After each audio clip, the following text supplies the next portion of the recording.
Boa tarde a todos, eu sou o Jefferson Koenig, eu sou o CEO do iSat, empresa de gestão de frotas e gestão logística do Grupo Sagecom. Nós estamos aqui na WAST Expo, dando seguimento a uma série de podcasts relacionados a vários assuntos. E hoje nós vamos falar de desafios logísticos em relação ao transporte de resíduos no Brasil. Eu estou aqui com 3 convidados muito especiais e eu queria que eles se apresentassem, falassem um pouquinho quem é cada empresa. Eu estou aqui com a Cianfer, com a Sucata Guarulhos e com a Dibpel. Eu vou passar a palavra para cada um falar um pouquinho quem é a Brena, pessoa física, e quem é a Dibpel, o que faz, né? Fica à vontade. Bem-vindos a todos. Obrigada pelo convite. É importante a gente ter essa discussão, é importante a gente saber que as dores de um também as dores de tantos no Brasil inteiro, né? Mas eu tô na Cianfer, ano que vem faz 10 anos de sucata, principalmente no segmento do inox, mas eu acho que o material, o reciclável, as dores são muito semelhantes, né? A gente tem muito problema, principalmente com infraestrutura, com logística, com tributo, que isso compete a todo empreendimento. Mas agora a gente está lá no Nordeste, está fazendo uma captação legal a nível nacional e a gente acaba sendo exposto a um pouquinho de cada problema. Mas é isso mesmo. E vocês, meninos? Sou Júnior da Dibpel. Esse é uma empresa familiar, né? Então eu tô desde criança, saí da barriga da minha mãe, eu acho que eu devo estar frequentando lá as dependências da empresa.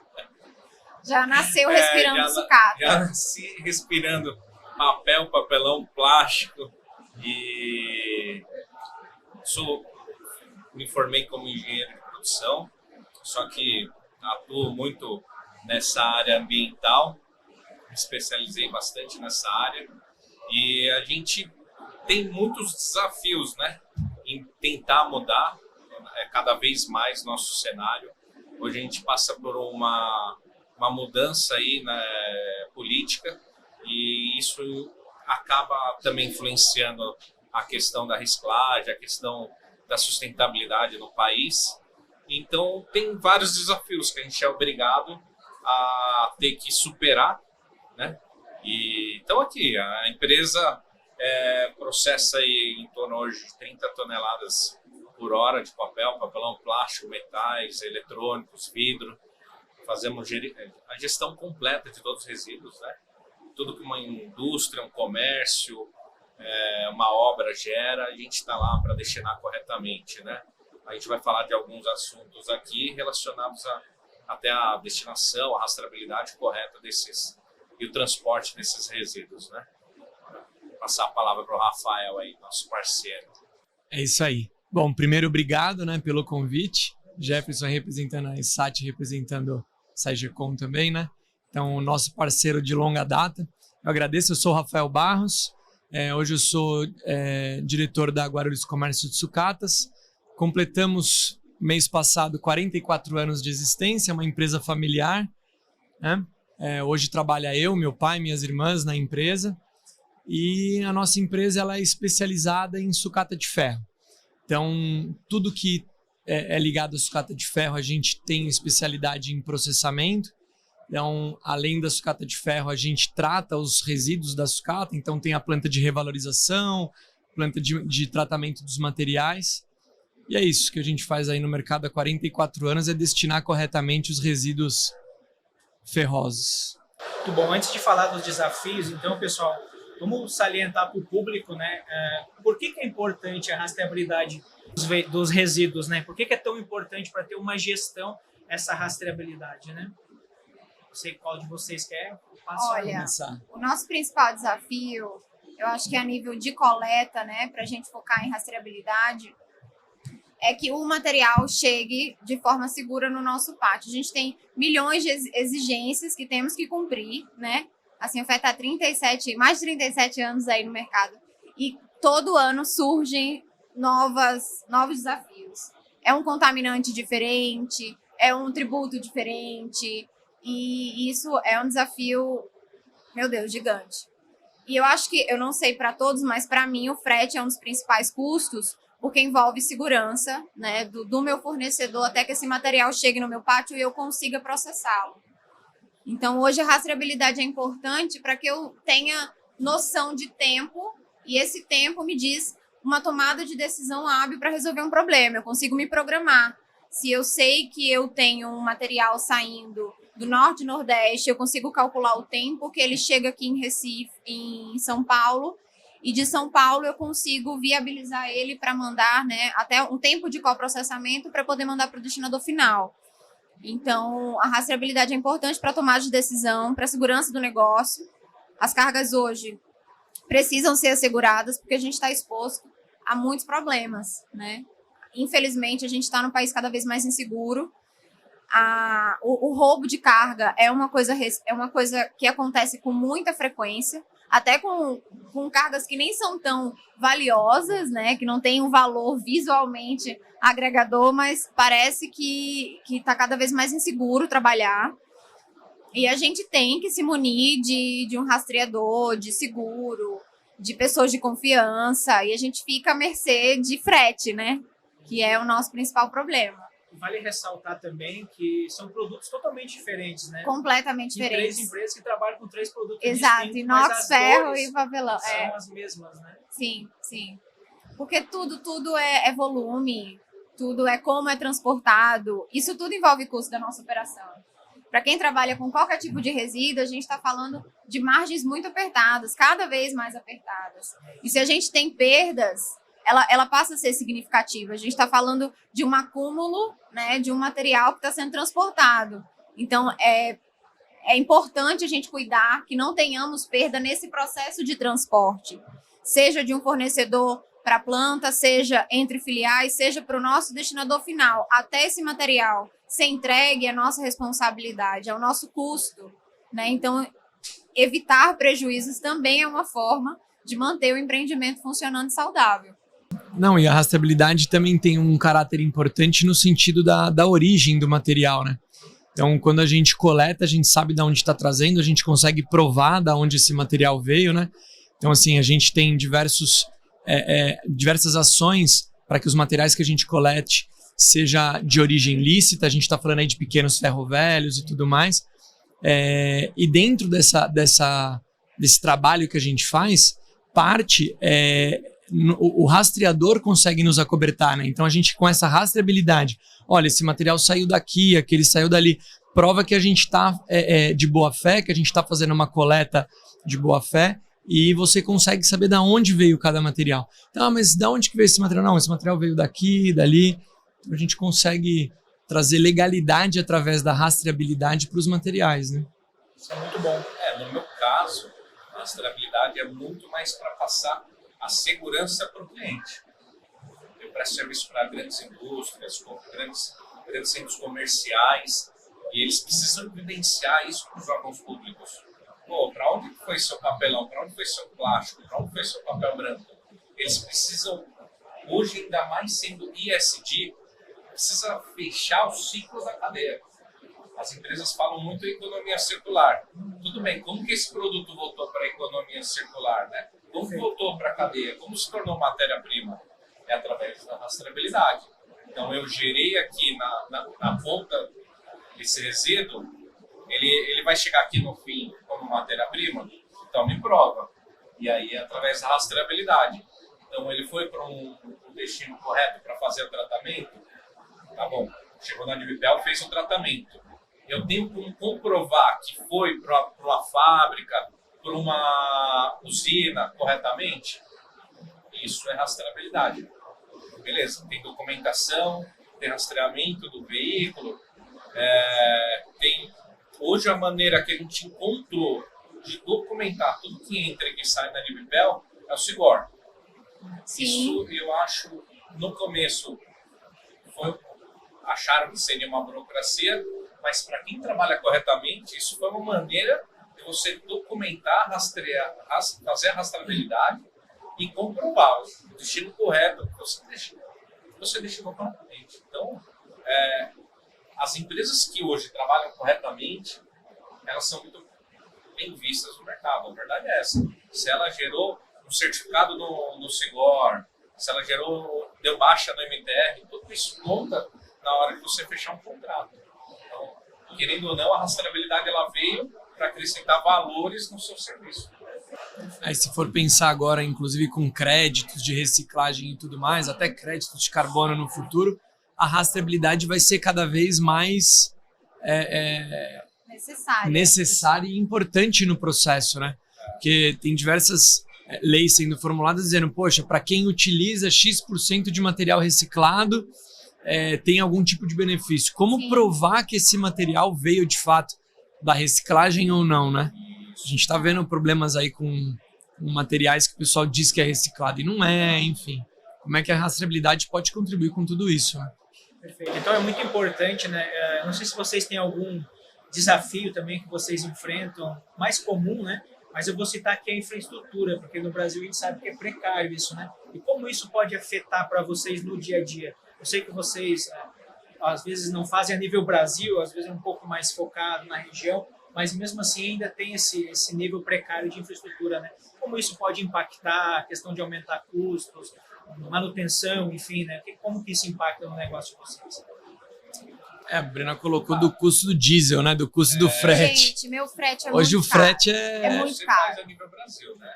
A gente faz sem a fé coleta a nível Brasil. Então, assim, o custo Mais conta ainda. está literalmente associado ao meu preço do produto. Então, não tem como eu dar um preço muito melhor para o cara de Manaus, porque eu vou gastar uma fortuna para descer com esse material. E aí entra outro fator também, porque além do custo do frete, que hoje é um custo importante do meu negócio, essa carreta pode tombar porque as vias não são das melhores, esse material pode ser furtado porque eu tenho rotas de fuga e assegurar passando por determinados estados é muito mais caro.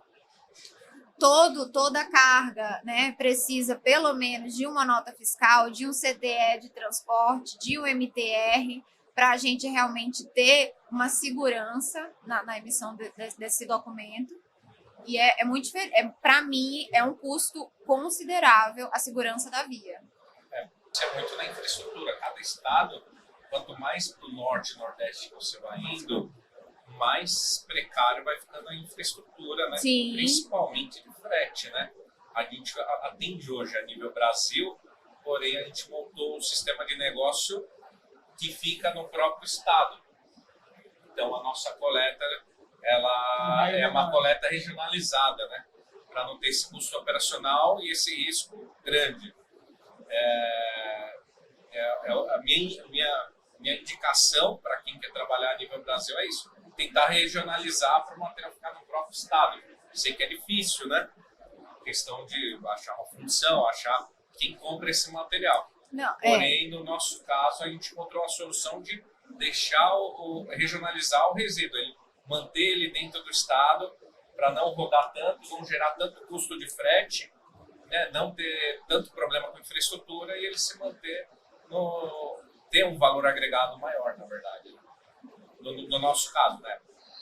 Não sei se dá para fazer isso. A verdade é que a reciclagem ela depende 100%, né, do transporte e da logística. Então, assim, falar a logística reversa. Cara, quando você vai extrair minério de uma mina, vai extrair a celulose ali de uma mata, tá tudo ali num local só.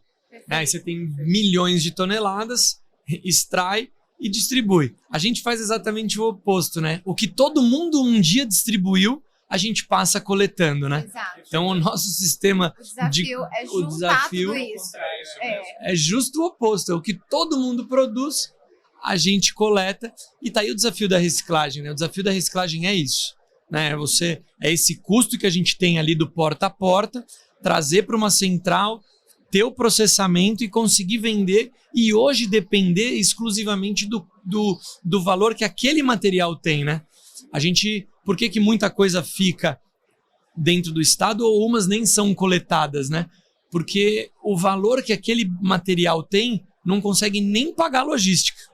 Exato. Quanto mais gerar um resultado. Não é. A verdade é que quem trabalha com sucata tem que fazer milagre, Tem que porque a botar gente está margem. exposto a muitas variantes. A gente trabalha com commodities, que todo dia é um preço. A gente está dependendo de cotações externas. O nosso produto é cotado à moeda internacional. A gente depende da segurança da via. A gente depende de ser assaltado ou não até o meu destinador final.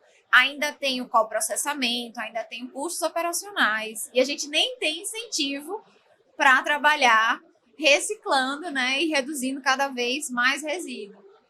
É muito complicado, é um cenário bem desesperador. Eu tenho uma visão bem otimista, assim, quem é sucateiro já é naturalmente corajoso, Não porque tem como trabalhar não com ser, né? resíduo Não no tem como não Brasil ser. é um desafio.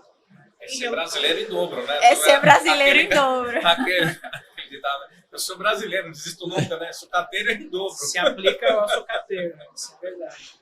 Pessoal, em relação à regulamentação, norma governamental, como que funciona em relação à documentação para você poder rodar? Aqui vocês não trabalham com classe 1, mas enfim, mesmo assim, como que funciona? Explica para o pessoal de casa como que é essa documentação para você poder rodar dentro do estado, fora, se é diferente, e o que fazer para conformidade, né? O que eu preciso fazer para estar dentro e poder transportar, né? Como que vocês fazem? Eu transporto resíduo, né? Tem muitas documentações exigentes. E cada estado tem a sua norma, na verdade, né? Exato. Então não é uma norma específica geral, né, a nível Brasil. Então eu vou falar um pouco por São Paulo.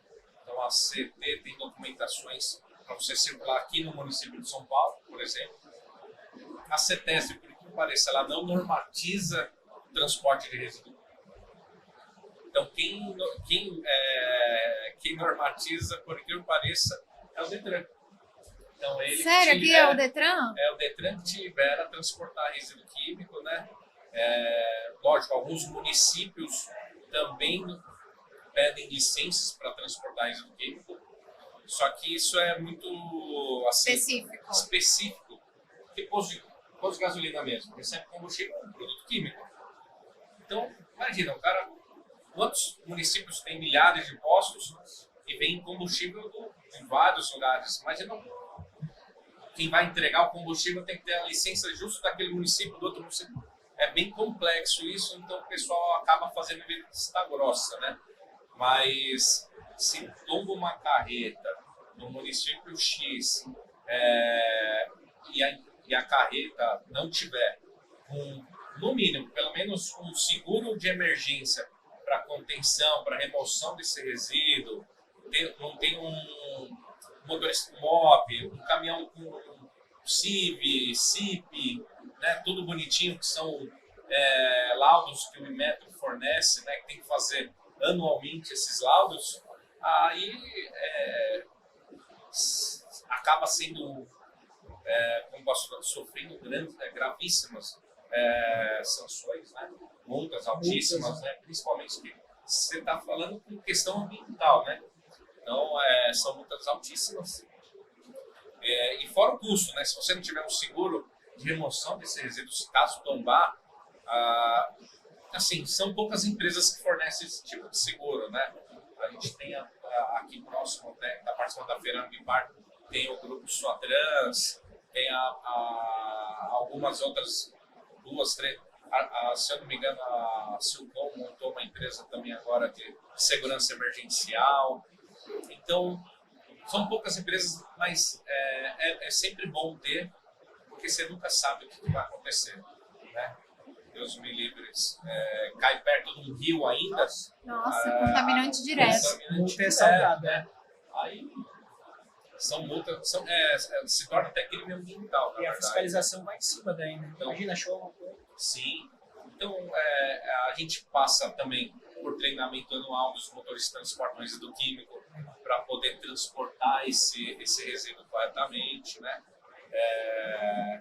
Há sim uma preocupação muito grande nesse quesito, né?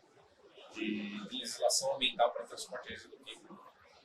O Rafa, que é meu cliente, inclusive, Faço direitinho, destinação correta dos resíduos com a Dibipel. Olha aí, se comprometendo, hein? Agora não tem mais pra onde ir, agora tem que fazer direitinho. Você vê que é um mundo bem, assim, é tudo resíduo e é um mundo muito diferente. Sim.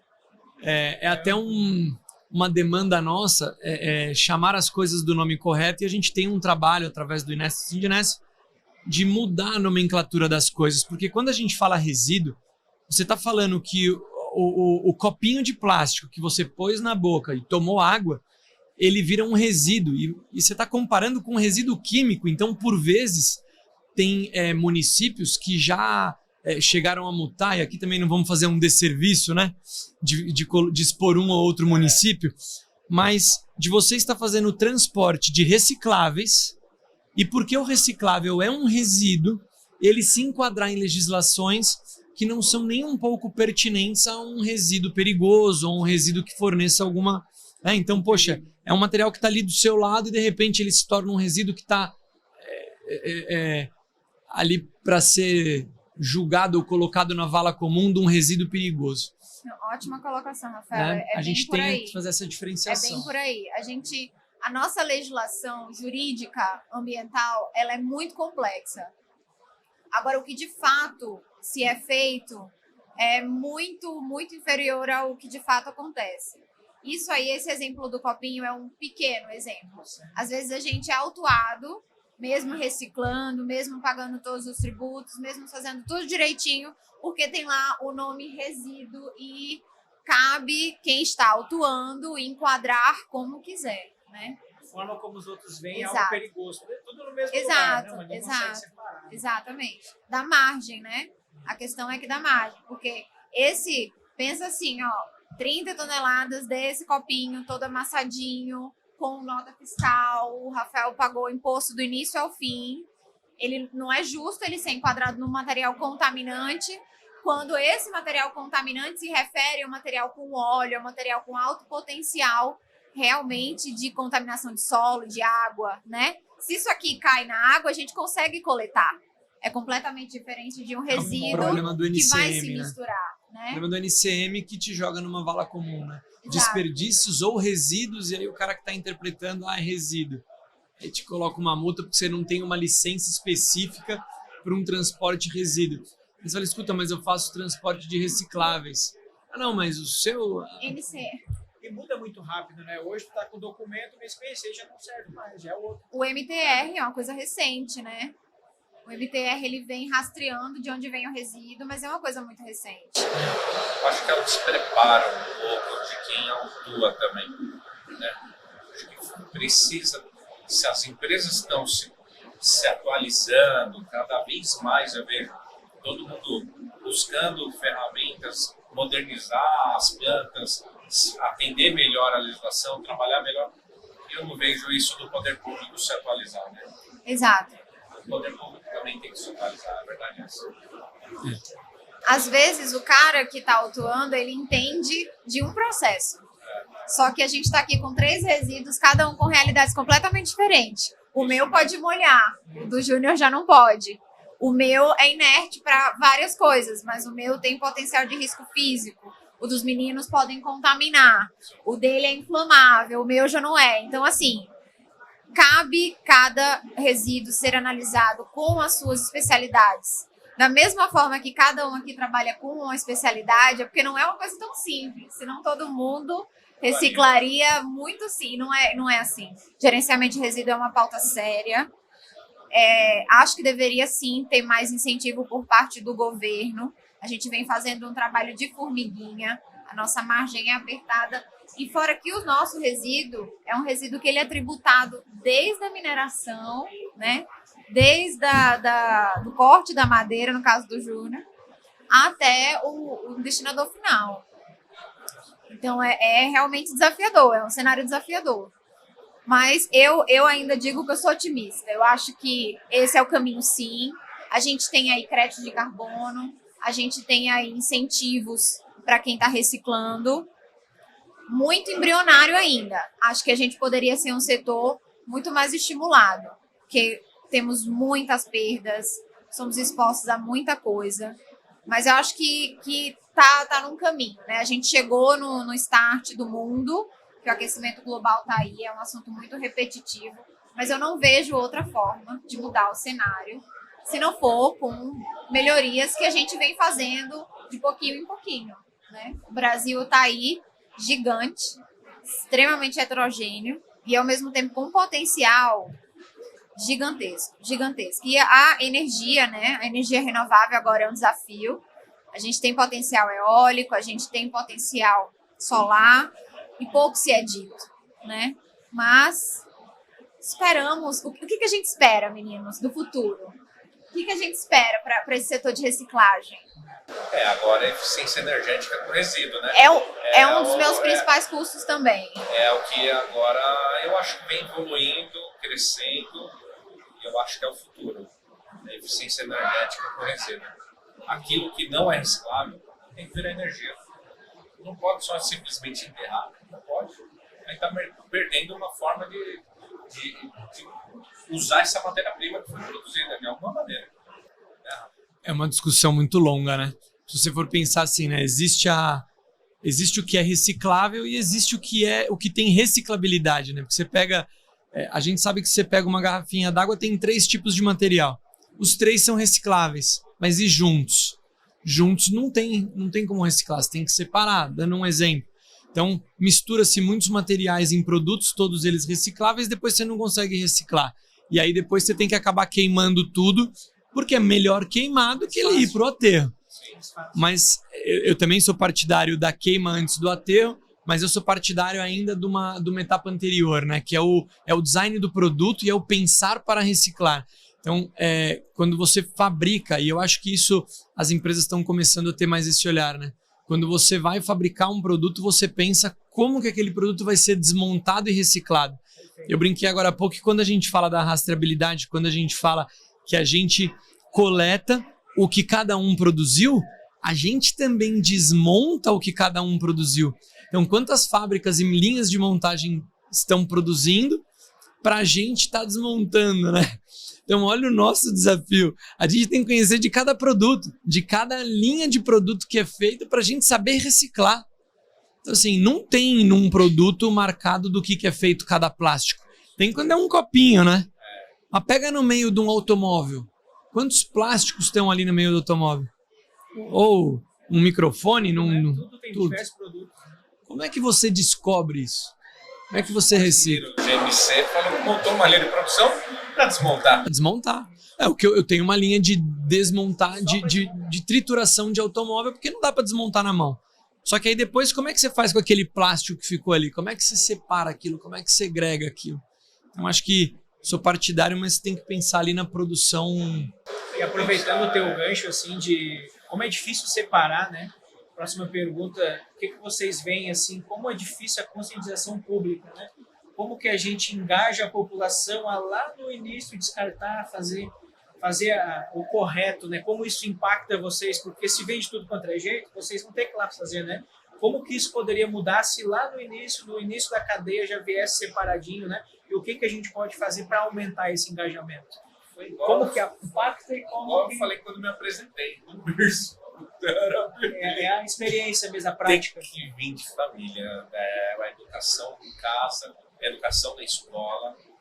Se a gente não educar nossos filhos, né, a reciclar, a tratar corretamente o resíduo gerado por eles, a gente nunca vai chegar numa evolução. Conscientizar nossas futuras gerações. Eu não tive nenhuma matéria na minha escola falando sobre reciclagem, que eu me lembre. Hoje, graças a Deus, meus filhos já vejo que já tem. Então, a gente também investe hoje, graças a Deus, alguns trabalhos sociais em escolas, né? A gente vai fazer um trabalho bacana agora aí, conjunto, eu e o Rafa, a Admibel e a Guarulhos Caldas em Guarulhos, vai ter uma semana do lixo zero, então a gente vai trazer as escolas para conhecer mais nossos processos. Eu acho que esse é o caminho, incentivar a nova geração. Educação ambiental, né? É a informação. Isso mesmo. A gente fala da educação ambiental, mas a gente não está falando só das crianças. Eu acho que a criança, a gente tenta resetar uma cultura do desperdício. Então, a gente já tenta implementar na criança para que ela cresça um adulto responsável, consciente. Mas a gente também precisa trazer para a cultura da indústria se eu estou produzindo isso aqui, não é só para reduzir custo, é pensar também na logística reversa.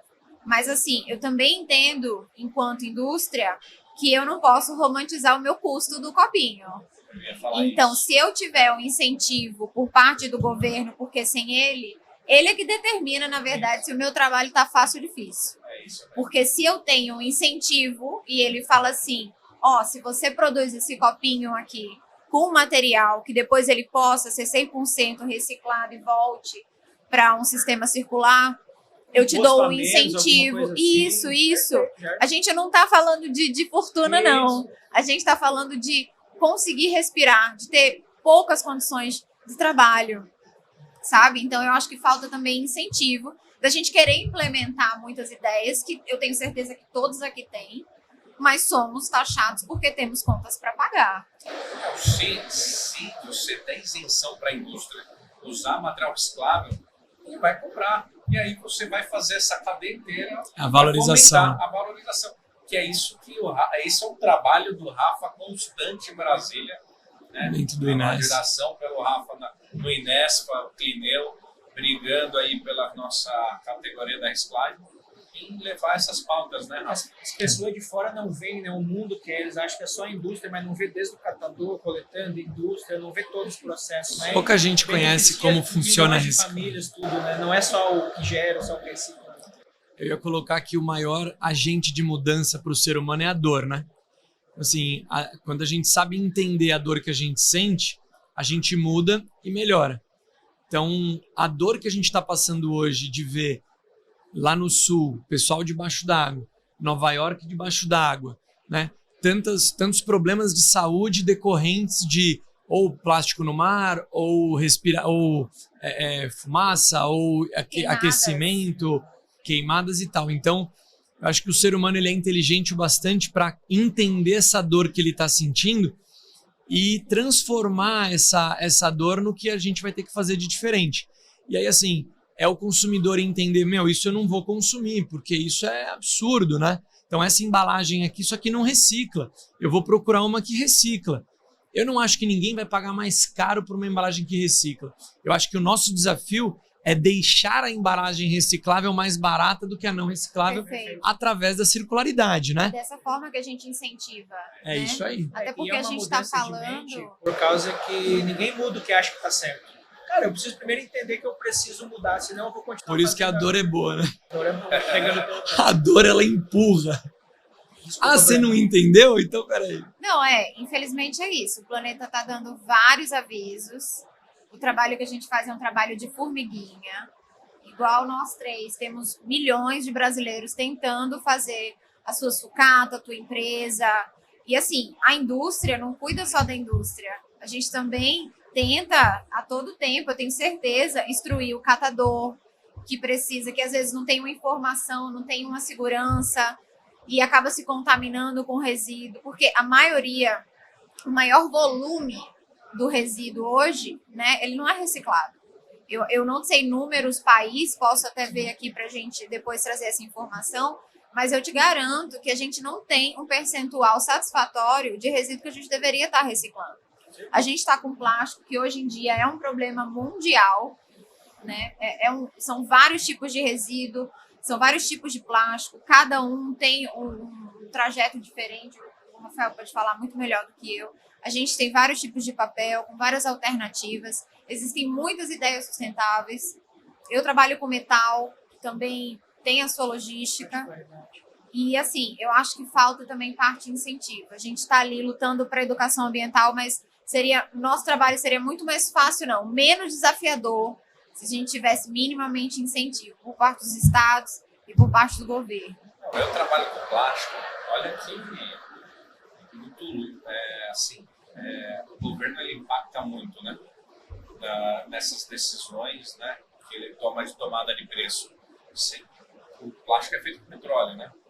E como que o combustível aumenta no mesmo mês, aumenta R$1,50 e o preço da matéria-prima do plástico cai R$1. É o mesmo petróleo para o combustível e para a produção do plástico. Então você onera uma cadeia para transportar o plástico. Mas o mesmo E, derivado ao mesmo tempo, não sobe. o mesmo derivado abaixa e você prejudica a reciclagem do material. Tem plástico que a gente vendia R$3 na pandemia que está vendendo hoje a 70 centavos o quilo. Nossa. Como você recicla um plástico desse? Como é que paga a conta da Como cadeia daí para paga? trás? Conta. Não fecha, né? Não fecha a conta. E não depende de nós, pode vir pior, né, ou melhorar, mas não depende. Ah, mas não é porque eu gosto, não tem que gostar. Não, É externo, né, ameaça externa. a gente tá falando de Braskem. Pô, a Braskem jogando material virgem a preço de material reciclado. Para quê? Você tá é uma empresa que se fala tanto, pensa no meio ambiente, né? Vende essa imagem nas mídias, nas redes sociais. Pô, ela não está pensando no impacto que ela está causando, porque ela precisa escoar a produção dela. Né? E como que ela escoa? Baixando o preço. No fim, de novo, é a economia, né? A gente brinca, mas é uma realidade que quem move o meio ambiente é a economia. Por isso que, assim, a gente defende muito que, valorizando o insumo reciclado, a gente consegue fazer a reciclagem acontecer. Porque quando não tem valor, a gente vê garrafa no rio. Você não vê latinha de alumínio no rio. Por quê? Porque tem valor, alguém vai lá e cata. Valoral, perfeito. Quando a gente consegue atribuir valor ao material, a cadeia ela anda sozinha. Ela anda uma engrenagem, né? Não, mas você pega um exemplo simplório. Latinha não sobra em nenhum show público. Não. Porque realmente as pessoas reconhecem que tem o valor agregado. E por que não é tudo feito de latinha? Porque é mais barato fazer com o outro, mas é mais barato na linearidade. Se a gente pensar na circularidade, o plástico acaba sendo mais caro. Se a gente pensar caro. na sustentabilidade, se a gente pensar na vida a longo prazo, né? É isso aí. E é uma dificuldade brasileiro pensar em nós mesmos algumas coisas, pensar a longo prazo é difícil, né? A gente é muito imediatista em algumas coisas. Né? Tá aí o problema. É porque no final é o dinheiro do bolso, né? Quanto dinheiro você tem? Eu tenho 5. Dá pra comprar 3 garrafinhas PET ou uma latinha? Não. Eu acho que a gente deveria fazer tudo de inox, que dura pra sempre. Vou fazer aqui uma propaganda. Não, aí não vai ter reciclagem. Só o que vocês acham, assim, a gente tá falando dos problemas, né? Como a tecnologia, de uma maneira geral, assim, ela beneficia vocês, onde vocês enxergam? Desde o início, como que a tecnologia veio, cara, para mudar a vida de vocês? A questão da gestão de resíduos. De uma maneira geral, a tecnologia. Eu sou empolgada. Tecnologia é informação, e sem informação eu não consigo fazer nada. A tecnologia está rastreando os caminhões, está no meu controle de estoque, está no meu monitoramento, está no meu processo, está nos meus equipamentos, né? Quando eu tenho mais tecnologia em identificar mais rápido, em setorizar mais rápido, em separar mais rápido, eu tenho um tempo menor de processo. E isso sim é o que faz o meu processo ser otimizado. Exato, tempo é dinheiro. Então, se eu consigo fazer menos tempo, um volume muito maior, a minha produtividade é muito maior. E a tecnologia está em tudo. Está no sistema que eu coloco para controlar meu estoque, está em máquinas agora incríveis, né, que cada vez vem facilitar. Até para diminuir a força bruta, porque o nosso processo é um processo ainda muito, apesar de simplório, a gente tem muito mecanismo bom no mercado para implementar, né? Identificação de material, é química também, né? É na identificação do material. Do nosso ramo, assim, tem muito de passar do vô pro pai, pro filho, né? E como que era lá atrás, deu certo? Assim, como é que é passar o bastão? Cara, agora precisa fazer isso. É um desafio, né, para quem. Por isso que as novas gerações vêm pensando diferente. Isso é um desafio também. Mas né? olha a responsabilidade. Assim, a FEA é uma empresa familiar, a Dispel e a do Rafa também é uma empresa familiar, justamente porque a responsabilidade é uma coisa adquirida. Legal. Então, os caras pegam dos pais e tem um comprometimento de fazer o trabalho do cara ir adiante. Então, isso vai além de um negócio. Isso é a cultura da família implementada no negócio. E, no caso da gente, um negócio sustentável, um negócio que traz melhoria, um beneficiamento. Legal. Rafa, para a gente finalizar a última pergunta, e passo para o Júnior também, qual a importância de ter informação em tempo real, né? Aí vai mais falado para a questão da gestão de frota, importância, redução de custo, enfim, importância de você, o teu gestor, chegar a essa informação e um pouquinho contar da questão de o que a gente vai deixar para o futuro, né? O que a gente quer do futuro, cara? O que você imagina daqui 10 anos para esse questão de resíduos, né? A questão da informação em tempo real é a tomada de decisão, né? Perfeito. Quando você tem ela, quanto mais rápido você tem ela, a informação na mão, como o rastreamento. Se você vê que o caminhão vai pegar uma rodovia que está com trânsito e a outra não está com trânsito, você vai mandar por onde? Pela via que está sem trânsito. Então, a informação em tempo real é muito boa, né? o contato com o motorista, né? A iSat, ela te dá, o aplicativo do iSat te dá essa ferramenta, essa opção da informação em tempo real, né?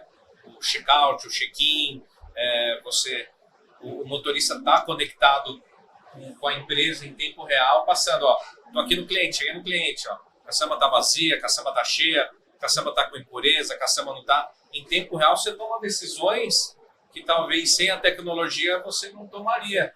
E sem você tomar uma atitude rápida, é onde a empresa acaba tomando prejuízo. Caçamba vindo vazia, caçamba bloqueada, não dá para o motorista trocar, um trânsito. Então, a informação em tempo real para a gente, hoje em dia, que lida com muito transporte para as coletas, isso é essencial, né? Não é nem mais... É uma forma até de você baixar seu custo operacional, na verdade, né? E o que eu espero para o futuro é que o governo olhe cada vez mais para o nosso trabalho, né? A sociedade olhe com outros olhos, né? A gente precisa ter um olhar não só de uma empresa, um CNPJ, e sim de uma empresa que está fazendo um serviço social também, né? Isso é um resíduo que poderia estar indo para o aterro, mas não, estamos aqui reciclando, estamos fazendo um trabalho essencial, para a humanidade. Assim, tem que ter essa matéria-prima, tem que retornar, porque é um material que não o papelão que vem da madeira, mas a sucata vem do minério. É finito. Sim. Pode acabar. Sim. Então isso tem que voltar para a cadeia. É isso que eu espero, né? Um olhar um pouco maior para o nosso setor, né, Rafa? Não, você estava falando primeiro da tecnologia, né? E ainda que o iSat conectado com o SAG, né? Que a gente consegue ter ali as ferramentas conectadas e a tomada de decisão mais rápida no transporte e também ali no financeiro, né? Então, dentro da pesagem, você evita erros, porque você já vem do iSat, já vem com a ordem de coleta, já consegue entrar ali, já fica tudo amarradinho e o que você vai ganhando é eficiência, confiança, né? De ter menos erros no processo. E, assim, eu acho que hoje é impensável você fazer gestão de uma empresa sem um bom ERP, um software, alguma coisa que você consiga colocar. Então, assim, eu uso o SAG já tem um bom tempo, né? O iSat também já tem um tempo, menos por conta do SAG, acho que desde 2010 ou 2009, talvez. E, poxa, a gente sabe o quanto que a gente deve ao SAG, o crescimento também de você conseguir se livrar de algumas tarefas e pensar em outras, porque o sistema está fazendo a tarefa ali de forma confiável, né? E o que eu espero pro futuro, cara, puxa, é que a gente consiga contribuir e deixar o mundo um pouquinho melhor do que a gente pegou, né? Porque, assim, deixar pior é fácil, né? Se a gente for pensar na lei da entropia e da energia, a gente vem para cá e tudo é pior do que a gente deixa, né? Tudo tende ao estado de menor energia. Se a gente não fizer nada, fica pior. Então, se você veio aqui, não fez nada e foi embora, você veio aqui para quê, né? Você tá aqui na Terra para quê? Eu acho que a nossa contribuição, e eu acho que se essa contribuição está na nossa mão, é brigar pela reciclagem. A gente tem conhecimento, a gente sabe o que a gente pode fazer, a gente sabe a diferença que a gente faz. Eu acho que é entregar um pouco melhor do que a gente pegou, né? Acho que esse é o propósito, o desafio aí. É isso mesmo que os meninos falaram, é só reforçar. Não existe hoje, eu acho que não é só na área de meio ambiente, não existe trabalhos eficientes sem tecnologia. A tecnologia é uma ferramenta que está aí para nos assessorar. O ságio e todo o sistema, ele só fundamenta mesmo a tomada de decisão. Foi isso que o Rafael falou perfeitamente. Se eu tenho um sistema funcionando, me dando o resultado que eu preciso, eu tenho tempo para pensar em melhorias, para pensar em crescimento, para pensar em otimizar processo. Então, a tecnologia ela tem que ser aliada, né? Não vista como uma coisa ruim. Ela é aliada mesmo. Se a gente usá-la de maneira sustentável, aí, de uma maneira eficiente, ela tá para pensar em novas alternativas, de produção, de otimização energética, de controle de frota. Meu Deus, ela está em tudo, em comunicação. Se a gente Não tem pra onde fugir. Se a gente pensar 10 anos atrás, como era a gestão das empresas sem as ferramentas que a gente tem hoje? Vocês conseguem se ver? Vamos no correio. É difícil. Vai lá. Possível. Como é que você ia acompanhar a sua carga? Se o motorista não tem nem telefone para dizer onde é que tá, você só reza e espera ele isso chegar. mesmo. É só na base. Esses assuntos Da seriam reza. muito longe, né? A gente ficaria horas e horas falando aqui, então eu quero agradecer, o podcast chega ao fim. Quero agradecer a Brena, representando a Cianfera, aqui, muito obrigado pela tua presença. Rafa, da Guarulhos, de coração, muito obrigado. Júnior, da Gibupel também. Então a gente chega ao fim, tem mais uma série de podcasts, nos acompanhem, vem para o Oeste. Obrigado. Obrigado. Obrigado.